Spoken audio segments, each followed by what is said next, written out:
This is lecture content on Erikson's 8 stages of mankind, and we sometimes say humankind. So Erikson, you can see, lived in the 1900s, died in 1994, and he has a really quite a beautiful theory called the psychosocial theory of development. And a quote from him: "We develop through a predetermined unfolding of our personalities," end quote, "in conjunction with our environment." So just as this tree began from a seed that determined what type of tree it was, its development after its sprouting was contingent on factors in its environment, like the soil and the wind and the water and so forth. And everything that it comes into, this particular tree, is contingent on that environment. So that's how he viewed development.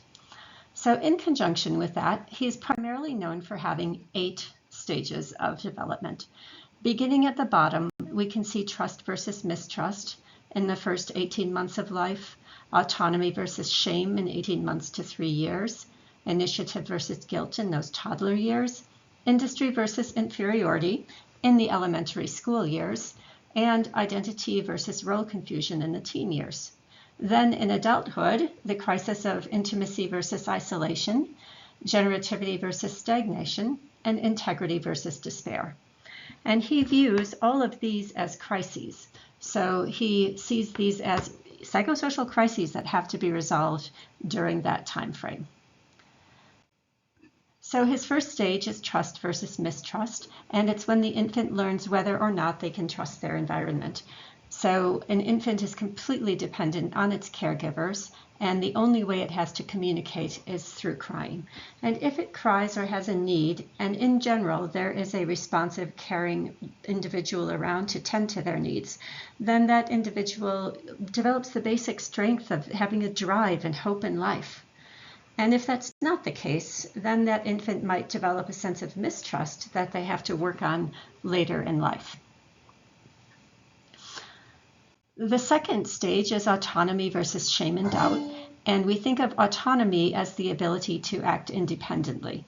And so you can see that at this stage, 18 months to 3 years, one of the primary things that a child is learning is to go potty.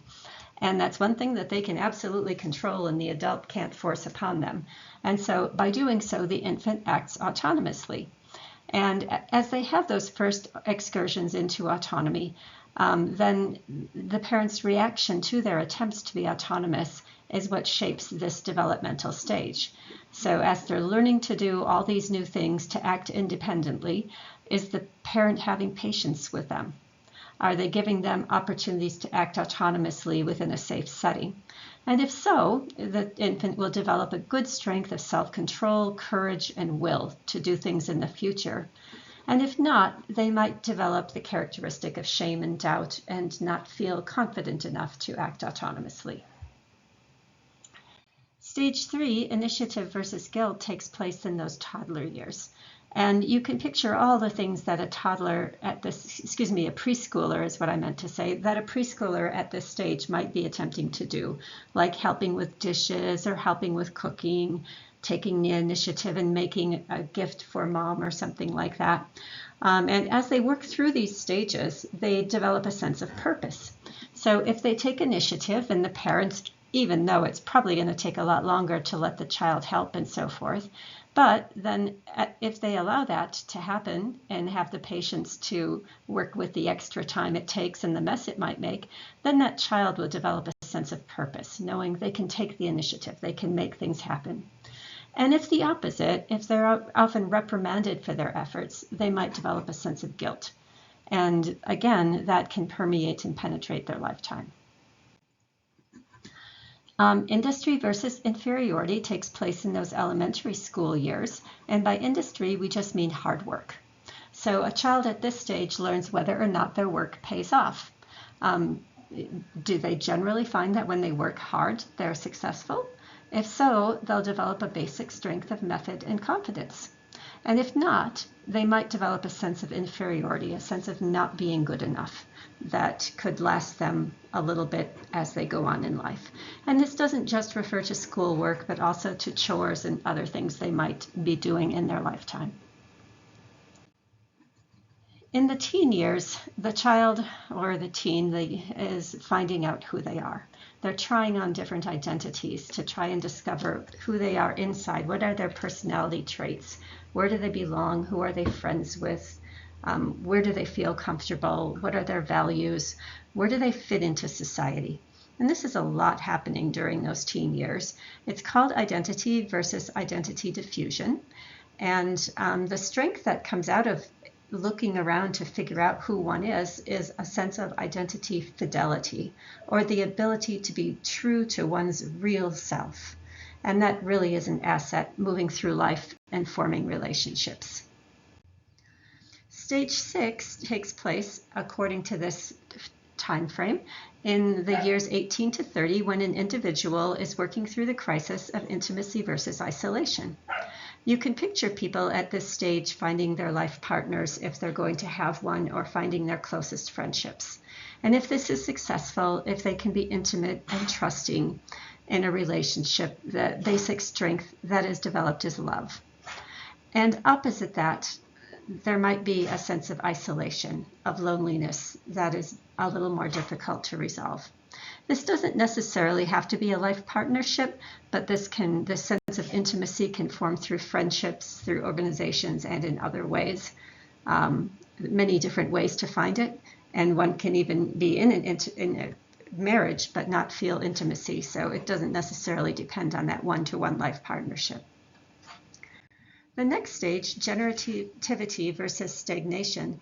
Don't get this confused with generosity, as I did when I was first learning. Generativity, the ability to act toward the future generations. So helping out with other people. 30 to 50 is where it's framed in Erikson's framework. As we'll talk about later, these ages may have changed in our modern times. The basic strength is caring, so acting on behalf of children, grandchildren, the next generation, generating art, creativity, and all of this brings out a sense of purpose in the world, a sense of caring that works through to the next generations. And this is opposed to someone who maybe hasn't learned that sense of caring and is really acting on their own behalf. They're kind of stagnant, doing the same thing, not reaching out. And finally, stage 8, in Erikson's framework, this begins at 50. Now with people's lifespans, this is probably later, but it's that old age frame. And the crisis is integrity versus despair. Integrity, have you lived an honest life, a good life? There's always, some things that one wishes they did differently, but overall, were you true? Were you honest? And then if so, that brings out sort of the wisdom of age. And if not, a person who is old might be despairing and bitter. The basic strength of this last stage is wisdom that can be shared on. And I mentioned these were in stairs, and I put them this way for a reason, because if one doesn't solve each crisis when it emerges, or if one ends up on the more difficult side of it, then that crisis still has to be resolved. So if one doesn't learn through whatever unfortunate childhood experience, they don't learn a sense of trust, then they might later in life end up having difficulty trusting people. And that's something they might have to work on in themselves. And if they don't develop trust, they might have a hard time acting autonomously. So they might struggle in this next stage too. And if someone doesn't have a sense of autonomy, it might be hard for them to take the initiative. And so this stage might struggle.